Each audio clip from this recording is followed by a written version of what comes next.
Hey, what's going on, guys? The UFC 300 pre-fight press conference just ended, and I'm going to recap the entire thing and give my thoughts on it.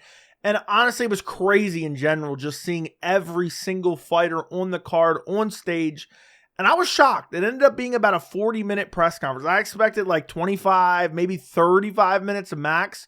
It ended up being 40 minutes. Every single fighter on the card got a question. And also, we got one massive piece of information from Dana White. We got a couple interesting things from Dana White during the press conference. But overall, just like initial thoughts of the press conference, it's just a press conference. There was nothing particularly crazy. Jamahal Hill and Alex Pereira had like kind of one interesting moment. But let's go through basically every fighter on the card really quick. Deiveson Figueiredo barely said anything. He was just happy to fight Cody Garbrandt. Cody Garbrandt happy to fight Figueiredo because they were booked to fight for the flyweight title back in 2020, I believe it was, and it didn't happen, or 2021. I think it was 2020, and it didn't happen. That was pretty much it from Cody Garbrandt. Jim Miller actually got quite a few questions. The one that I really remember is, Jim Miller, are you planning on sticking around for UFC 400? And he's like, yeah, if the bonuses are 400K. That's basically what Jim Miller had to say. Bobby Green, I don't even know what question he was answering, but he went on a diatribe, kind of making excuses for why he lost to Jalen Turner, and didn't really have too much to say. He spoke a couple times, but it was really, honestly, most of the questions for this press conference were, are you happy to be here? How does it feel to be a part of this event? And also in this video, everyone always complains about the questions. Every single press conference I hear in my chat, these media members suck, these questions suck. I'm going to defend them a little bit, but then I'm also going to give my opinion. And I'm going to give you a couple examples, actual examples, because everyone always says the questions are terrible. I'm going to give you some examples of questions I would have liked to seen asked at the UFC 300 pre-fight presser. So Bobby Green, not really saying too much, but just talking about excuses for why he lost to Jalen Turner. Jessica Andrade, Marina Rodriguez, I think they each got one question. Marina Rodriguez says she wants a title shot with a win and also asked for a women's BMF title, which Dana White kind of dodged. He said, oh, it doesn't matter what gender you are. Anybody can be a BMF. Yeah, there's never going to be a women's BMF. They're never going to put, unless they need a headliner for a main event, they might make a women's BMF title. They make it pink or something. Jalen Turner, Renato Moicano, I believe they each got one question, if I'm not mistaken. Moicano was asked about, how he feels to be part of it and how he plans on fighting for a bonus and making that extra money. And then Jalen Turner was asked about it. He says, I don't really think about that. I just want to go out there and get the job done. And honestly, there's so much to cover on this card. Sadiq Yusuff, Diego Lopez. Diego Lopez happy to be there representing, his heritage. And Sadiq Yusuff asked Dana White, he says, it's going to be hard to stand out on this card. We need like a prelim bonus and a main card bonus. And I think he even said post-lim bonus, but post-lims don't exist for the UFC. Holly Holm, Kayla Harrison, and we're going to get into some of the bigger things here in a second. Holly Holm, Kayla Harrison. Holm's just happy to be here, essentially, happy to be part of the event. And Kayla Harrison's excited to show some elbows. That's what she's excited. Have you ever seen her throw elbows? Because in PFL, they have rules against elbows, which is the dumbest thing ever for PFL, but I guess I understand why, the tournament style. But Kayla Harrison's just happy to be part of the UFC, happy to be there. No questions about her weight, which I was actually shocked about. Then you have Calvin Kattar, Aljamain Sterling. They were asked a question I truly don't even remember. It was so bland, I don't even remember their responses. Yuri and Rockage were asked about the Battle of Europe. Again, it really wasn't all that interesting. I can't even remember any direct quotes. Bo Nickel, Cody Brundage. Brundage was, talking about, how he's being overlooked or whatever. And Bo Nickel kind of, Brundage has good wrestling and has good takedowns, which just flat out isn't true. But the biggest takeaway I got from this was Bo Nickel got booed hard by the crowd, which I particularly enjoyed. Then you have Charles Oliveira, Arman Tsarukyan. Oliveira, I'm trying to remember what he got asked. I remember at one point a reporter asked him and Alex Pereira, even though you guys don't speak English, you still have the support of the English fan base. Have you ever thought about speaking English or something along those lines? Which he said basically it doesn't matter. The fans love him no matter what, something like that. Arman was asked, Arman was booed out of the building. Arman got the most amount of boos for the whole crowd. And basically asked, are there going to be a lot of Armenian fans supporting you on Saturday? And he said, yeah, there's going to be fans there on Saturday supporting me. Yay, And then Justin Gaethje, Max Holloway.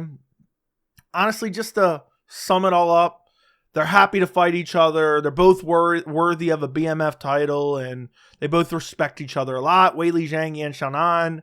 Biggest takeaway from either one of these is Yan Xiaonan looked absolutely jacked and humongous standing next to Weili Zhang. Weili Zhang spoke English and waved at the crowd. And honestly, it wasn't really all that notable. And then you have the main event, Alex Pereira, Jamal Hill, where, they had like kind of one moment of back and forth. Jamal Hill came out with this like chain that had the stone face, and it was kind of a busted up stone face, and he wore it as a necklace. Then he had it sitting in front of him, and he was asked about his water bottle. Apparently one of the media members thought it was a water bottle. And, basically Jamal Hill, I forgot exactly what he said, but then Pereira responded and said, yeah, I'm going to make him think about that when I'm walking out. I'm going to remind him of that.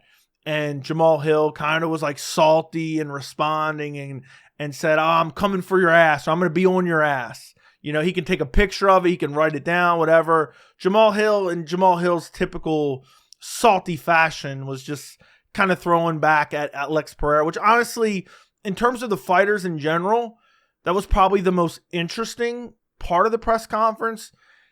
Honestly, these press conferences are just to, kind of promote the card a little bit. I think I've been the biggest complainer of press conferences, and we're going to get into some questions I would ask for this press conference.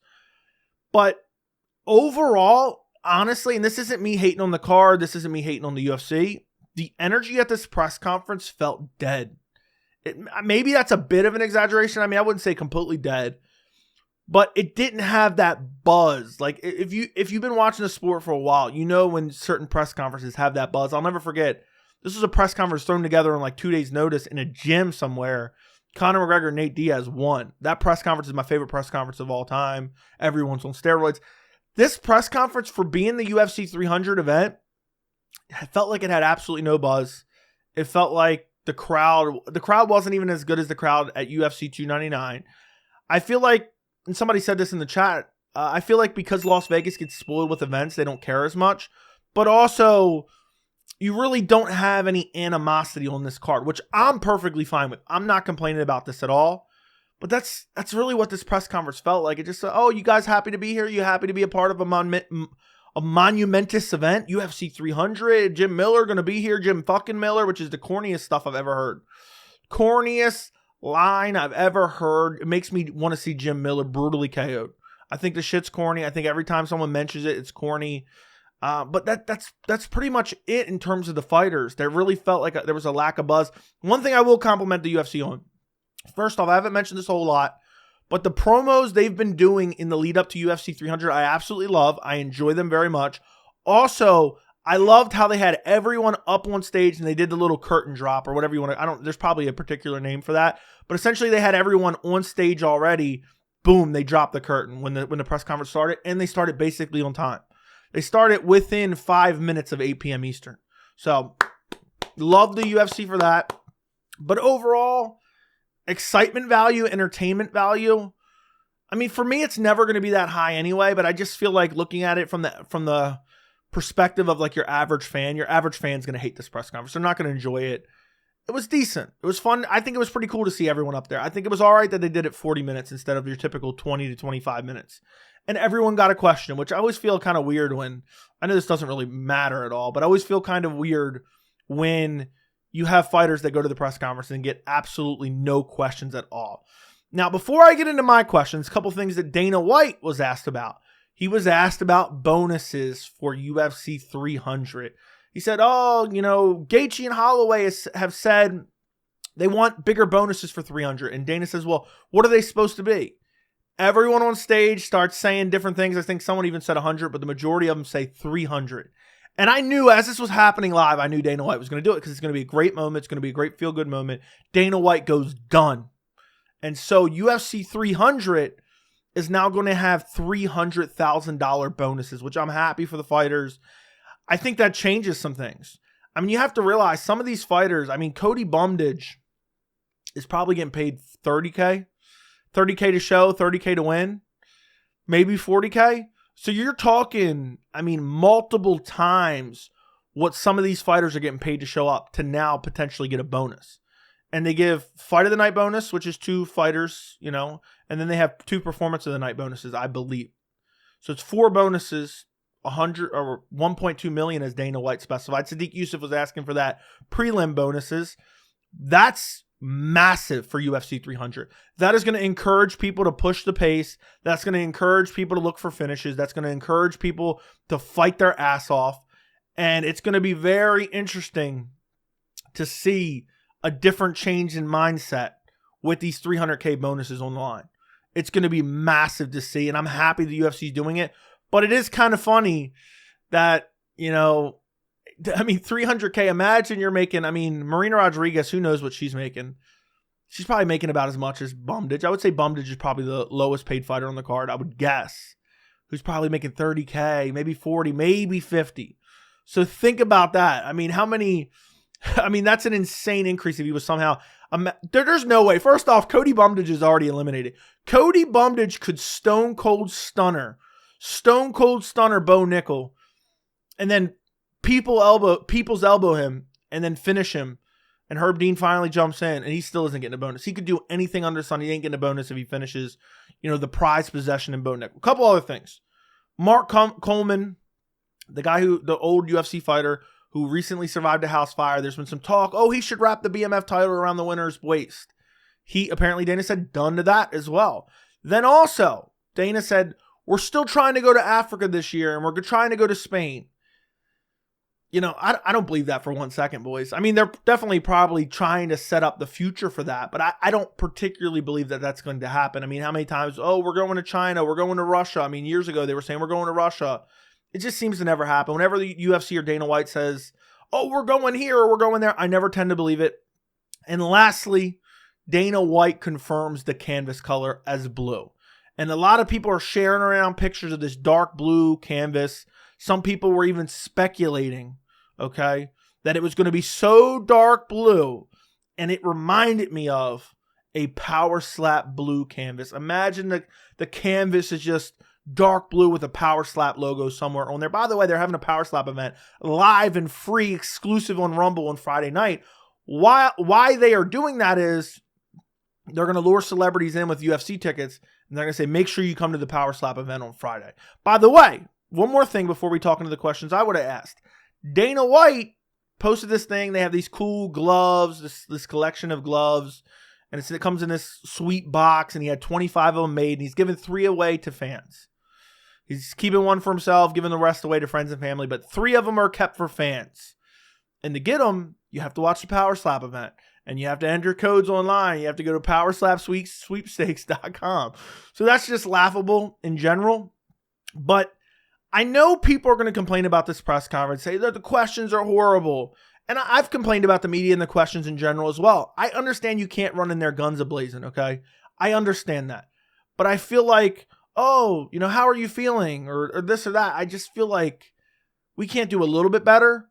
I know there's a lot of people who wish that people would go in there and it almost antagonize the fighters and try to stir up real crazy controversy, like intentionally try to stir up beef. I don't particularly love that. That's not what I'm asking for. I just want questions of substance, questions that the answer could actually give us some decent information. Now, I'm going to go through a couple questions. Some of these are very pointed questions. I think questions, maybe 2 or 3 of these are really pointed questions, which you'd probably get banned from the UFC press conference for. But at the end of the day, I'd like to see the media ask some version of these questions. Then the rest of the questions are perfectly appropriate questions that could have been asked at the press conference. Question number 1. Dana, do you feel some type of connection to Jamal Hill now that you've both been caught committing domestic violence? I know Jamal Hill's alleged domestic violence where he knocked his brother out, sucker punched and knocked his brother's teeth out in front of his brother's wife and his own kids. But Jamal Hill defended you when you smacked your wife in a club in Mexico at 53. Do you feel the need to publicly defend him for assaulting his brother for not cleaning his house well enough? I would have loved to see some version of that question. I know that's a crazy question. I know the way that's super poignant. I know that one's never going to get asked. But also, I would have loved someone to ask Jamal.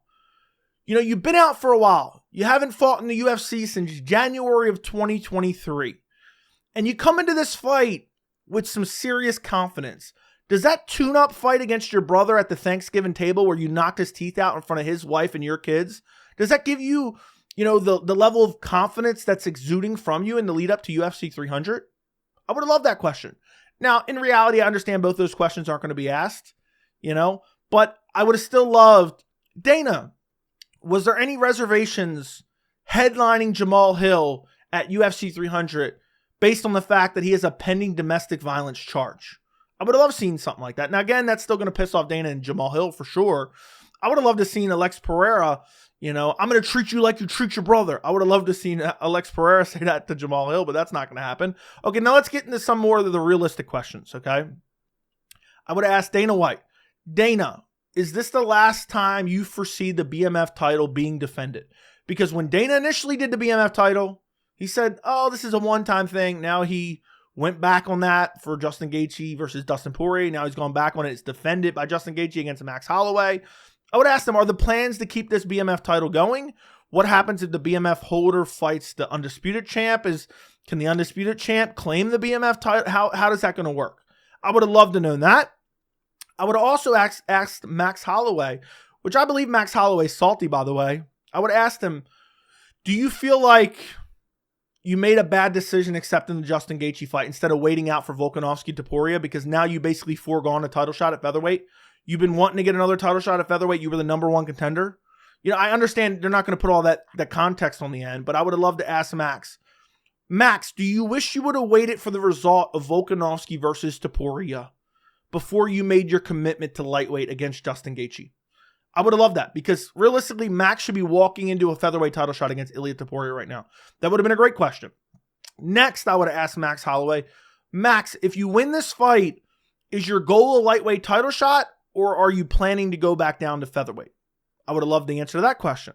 Next, I would have asked for clarification on the canvas, because the normal color is a light blue color. I don't know if I said that earlier. I think I did. I think I talked about the canvas. Power Slap blue. The normal color, some people are confused. Apparently they need to calibrate their TVs. It's a light blue color. So when Dana says it'll be blue, is he talking about the traditional blue? Or is he talking about Power Slap blue? I would have loved clarification on that. Next, I would ask Cody Garbrandt. And again, these are some of the simple questions that would have been somewhat interesting. Okay, they're not the banger of all bangers in terms of questions. I would ask Cody Garbrandt. Garbrandt, with the win over Devison Figueiredo, how close do you feel like you're back to a potential bantamweight title shot?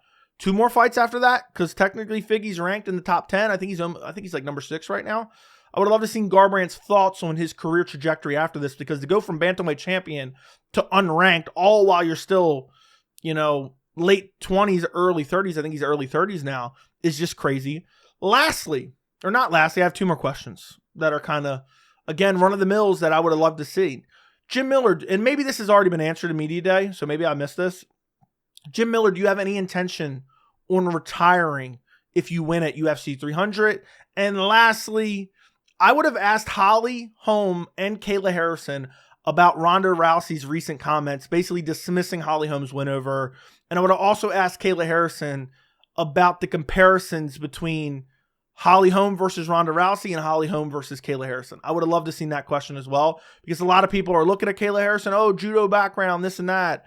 Holly Holm went out there and knocked out Ronda Rousey, who also has a judo background. I would have also asked Dana, if Kayla Harrison wins this fight and she makes weight, is she fighting for the title in her next fight? Because I would assume that she was. And I think those all would have been great questions. Some of them are obviously more pointed, but you could kind of butter Dana up a little bit and kind of, just sand them down a little bit and dull the edges, on the first few questions that I had. But let me know what questions you guys would have asked at the UFC 300 presser. Overall, I'm hyped for UFC 300, okay? I've been defending UFC 300 for months.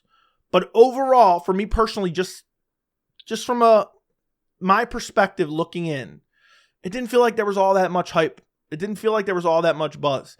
And a lot of the casuals, a lot of, really casuals, but also there is hardcore fans that want this as well. They just want that trash talk. They want that back and forth. And I honestly, as much as I've crapped on the media and the questions, these events, these press conferences are just to get a couple sound bites to be promoted on social media. That's all this is, and it's an event for the fans. So I don't expect the media to go out there and have these crazy hard-hitting questions, but just a couple during a 40-minute period, or a couple decent questions during a 40-minute period is all I want. I don't have unrealistic demands for the entire press conference, but 300K bonuses is awesome. Potentially the normal canvas is awesome. And that's it. That's it. Let me know what you guys think down in the comments. Don't forget to like the video. Don't forget to subscribe to the channel. And thank you so much for watching.